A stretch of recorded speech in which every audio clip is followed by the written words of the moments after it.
সুপ্রিয় দর্শক, আসসালামু আলাইকুম। এআরপি বার্তা চ্যানেলের পক্ষ থেকে আপনাদের সকলকে স্বাগতম। দেশ এবং দেশের বাইরে থেকে যারা এই মুহূর্তে এই ভিডিওটি দেখছেন তাদের সকলকে আন্তরিক ধন্যবাদ ও শুভেচ্ছা।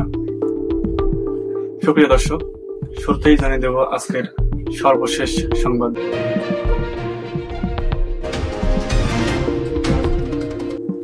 বাংলাদেশ মুসলিম এইড ইউকে ও ইকোসোশ্যাল ডেভেলপমেন্ট অর্গানাইজেশন ইএসডিও এর যৌথ ব্যতিক্রমীধর্মী উদ্যোগে অসহায় সুবিধাবঞ্চিত মানুষের মাঝে কোরবানির মাংস বিতরণ অনুষ্ঠান আয়োজন করা হয়।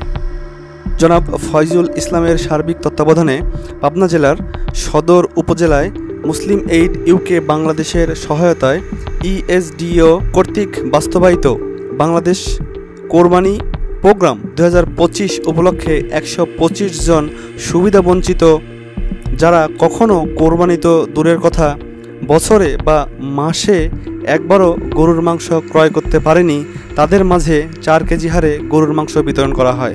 উক্ত বিতরণ অনুষ্ঠানে প্রধান অতিথি হিসেবে উপস্থিত ছিলেন পাবনা সদর উপজেলার নির্বাহী অফিসার জনাব নাহারুল ইসলাম। এছাড়া উপস্থিত ছিলেন মুসলিম এইড বাংলাদেশের প্রতিনিধি জনাব কাউসারে মোহাম্মদ। কোরবানির মাংস বিতরণ অনুষ্ঠানের প্রধান অতিথির বক্তব্যে উপজেলা নির্বাহী অফিসার বলেন, মুসলিম এইড ইউকে বাংলাদেশ এবং ইউএসডিওকে এরকম সুন্দর এবং মহৎ অনুষ্ঠান আয়োজনের জন্য ধন্যবাদ জানাচ্ছি। তিনি আরও বলেন, উপকারভোগী বাছাই যথার্থ হয়েছে এবং এখানে এমনও উপকারভোগী আছেন যারা 6 মাস গরুর মাংস খায়নি।